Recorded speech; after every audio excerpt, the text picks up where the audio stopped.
नमस्कार दोस्तों, मैं हर्षिता मूलचंदानी ब्लेसिंग्स टीम जयपुर से हूँ। ओशो द्वारा लिखी गई पुस्तक बियॉन्ड इनलाइटनमेंट के हिंदी अनुवाद की श्रृंखला में प्रस्तुत है ऑडियो नंबर 6। दोस्तों, आज हम इस पुस्तक के दूसरे पाठ पर पहुँच गए हैं, जिसका शीर्षक है innocence is a light unto itself. अबोधता या मासूमियत खुद में ही प्रकाश के समान है। हम इस पाठ में ओशो के जिज्ञासुओं के कुछ और नए प्रश्नों के उत्तरों को जानेंगे ओशो रजनीश के विचारों द्वारा। ओशो के अनुयायी के मन में प्रश्न आया और उसने उनसे पूछा कि मेरे पास बहुत से सवाल हैं, पर वे अधूरे हैं। मुझे समझ नहीं आ रहा कि मैं वो सवाल आपसे कैसे पूछूं ओशो। इस पर ओशो उत्तर देते हैं, कोई भी प्रश्न पूर्ण नहीं होता, क्योंकि अगर वो पूर्ण है तो इसका अर्थ है कि वो अपने आप में ही अपना उत्तर समेटे हुए है। हर प्रश्न अपने स्वभाव से अधूरा ही होता है। वो प्रश्न एक चाह, लालसा, जिज्ञासा है, क्योंकि वो कुछ है जिसे पूरा होना है। वो मनुष्य चेतना का हिस्सा है जो पूरा होने की मांग करता है। तुम अगर किसी भी चीज़ को अधूरा छोड़ोगे तो वह पूरा होने की मांग करेगी। वो जुनून बन जाता है। उसे पूरा कर दो और तुम उससे आज़ाद हो जाते हो। पूर्णता आज़ादी लाती है। ये तुम्हारे सवाल नहीं हैं जो अधूरे हैं। ये तो तुम सतर्क हो कि तुम्हें ज्ञात हो जाता है कि तुम्हारे प्रश्न अधूरे हैं। अगर तुम्हें अपने प्रश्न पर पूरा भरोसा है और तुम ये जानते हो कि तुम्हें क्या पूछना है, इसका मतलब अब जवाब दूर नहीं है, वो बहुत करीब है, क्योंकि आत्मविश्वास उत्तर से आता है, ना कि प्रश्न से। पर फिर भी मनुष्य की फितरत सदैव पूछना है, क्योंकि मानव कभी चुप नहीं बैठ सकता। हाँ, ये हो सकता है कि तुम कोई सवाल न पूछो, पर इसका मतलब ये नहीं कि तुम्हारे पास पूछने को प्रश्न ही नहीं है। तुम इसलिए चुप हो क्योंकि तुम्हें लगता है तुम्हारे प्रश्न पूछने से तुम्हारा असली रूप उजागर होगा। तुम्हारी अज्ञानता लोगों के सम्मुख उजागर हो जाएगी। तुम्हें लगेगा चुप रहने में तुम विद्वान लगोगे। अगर तुम प्रश्न पूछते हो तो वो तुम्हारे जख्म उजागर करेगा। प्रश्न पूछने में बहुत साहस चाहिए। ओशो ने प्रश्नों को दो भागों में बांटा है। अब एक प्रकार के प्रश्न वो हैं जो तुम्हारी अज्ञानतावश पूछे जाते हैं। प्रश्न एक और प्रकार के होते हैं। ये वो प्रश्न हैं जो उधार के ज्ञान की वजह से पूछे जाते हैं, जो बेहद खराब होते हैं। अज्ञानतावश पूछे गए प्रश्न अबोध, मासूम और अपने आप में पवित्रता लिए होते हैं। वो तुम्हारी हिम्मत और तुम्हारा उनमें आत्मविश्वास दिखाते हैं। वहीं उधार के ज्ञान में उपजे प्रश्न कूड़े के ढेर के समान हैं। तुम भगवान, ब्रह्मांड, आत्मा, जन्म, मरण, भूत, भविष्य के बारे में असल में कुछ भी नहीं जानते। तुम इनके बारे में अपने आसपास के लोगों से केवल सुनते हो और तुम्हें लगता है कि तुम इन सब के बारे में जानते हो, पर ऐसा तुम्हें केवल लगता है। तुम वास्तव में इन सब के बारे में कुछ भी नहीं जानते। पर जो प्रश्न अज्ञानतावश पूछे जाते हैं वो अधूरे होते हैं। बहुत बड़े प्रश्न नहीं होते, पर वे बहुत महत्वपूर्ण ज़रूर होते हैं। दोस्तों, ओशो अपने प्रवचनों में कहानी और उदाहरणों का बहुत प्रयोग करते थे। यहाँ भी उन्होंने एक कहानी के माध्यम से अपने अनुयायी की जिज्ञासा शांत करने का प्रयास किया है। ओशो बताते हैं, एक बार D.H. लॉरेंस, जो कि बहुत ईमानदार और सच्चे इंसान थे, उनसे एक बार एक छोटे से बच्चे ने बगीचे में टहलते हुए पूछा, और उन्होंने उस प्रश्न का उत्तर देने में अपनी पूरी सत्यनिष्ठा दिखाई। उनसे पूछा गया कि पेड़ हरे क्यों होते हैं।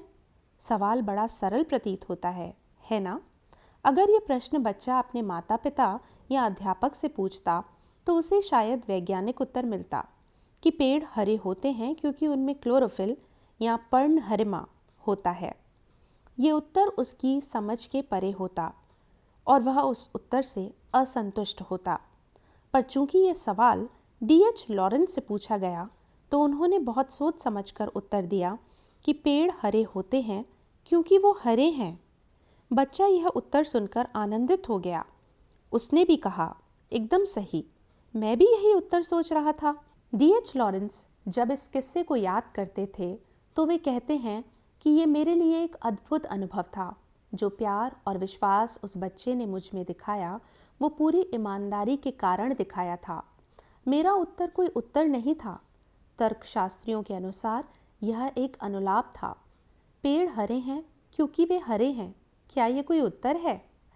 वास्तव में डीएच लॉरेंस स्वीकार कर रहे हैं कि मेरे बच्चे, मैं भी उतना ही अज्ञानी हूँ जितने कि आप। सिर्फ इसलिए कि मेरी और आपकी उम्र में अंतर है तो मैं इस प्रश्न का उत्तर जानता हूँ और आप नहीं। उम्र का अंतर ज्ञान और अज्ञान के बीच का अंतर नहीं है। पेड़ों का हरा होना आज भी पूरे अस्तित्व के रहस्य का हिस्सा है। चीज़ें वो ही हैं जो वो हैं। एक स्त्री स्त्री है, पुरुष पुरुष है, गुलाब गुलाब है। उसे किसी भी नाम से पुकारो, वह गुलाब ही रहता है।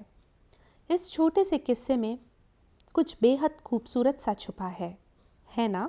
ओशो इस बात पर जोर देते हैं कि जब भी प्रश्न करो अज्ञानतावश करो, क्योंकि तुम्हें उस पूछे हुए प्रश्न पर गर्व होगा, क्योंकि वो तुम्हारी जिज्ञासा से पनपा प्रश्न है, न कि उधार का। और जब भी मैं तुम्हें उत्तर दूंगा, यकीन मानो मेरे जवाब जहर होंगे। वो तुम्हारे सवालों को खत्म कर देंगे। तुम्हारे प्रश्न तुमसे ले लिए जाएंगे और तुम्हें ऐसा कोई जवाब नहीं मिलेगा जिसे तुम पकड़ के रख सको। जो बात मैं तुमसे कह रहा हूँ उसे गौर से सुनना। अगर तुम्हारे सारे प्रश्न तुमसे ले लिए जाते हैं तो तुम्हारी अज्ञानता लुप्त होने के लिए बाध्य हो जाएगी और रह जाएगी तुम्हारी अबोधता। और ये मासूमियत अपने आप में रोशनी है। इस अबोधता में तुम्हें अब कोई प्रश्न कोई उत्तर नहीं सूझेंगे, क्योंकि सारे प्रश्न और उत्तर अब पीछे छूट गए हैं और यह स्थिति आत्मज्ञान कहलाती है। और अगर तुम और भी साहस रखते हो तो तुम आत्मज्ञान के भी परे जा सकते हो और उस स्थिति में तुम वो सारे अनुभव कर सकते हो जो तुमने संतों को बताते हुए सुना है। तुम्हारा हृदय परमानंद के साथ नृत्य करेगा। तुम्हारा पूरा अस्तित्व एक सुंदर सूर्य उदय बन जाएगा और तुम चाहो तो तुम यहाँ अपना एक घर बना सकते हो। पूर्व में भी कुछ लोगों ने यहाँ रुक के ऐसा किया है। इससे बेहतर जगह तुम्हें कहाँ मिलेगी? गौतम बुद्ध ने इस जगह को लोटस पैराडाइज या कमल स्वर्ग कहा है।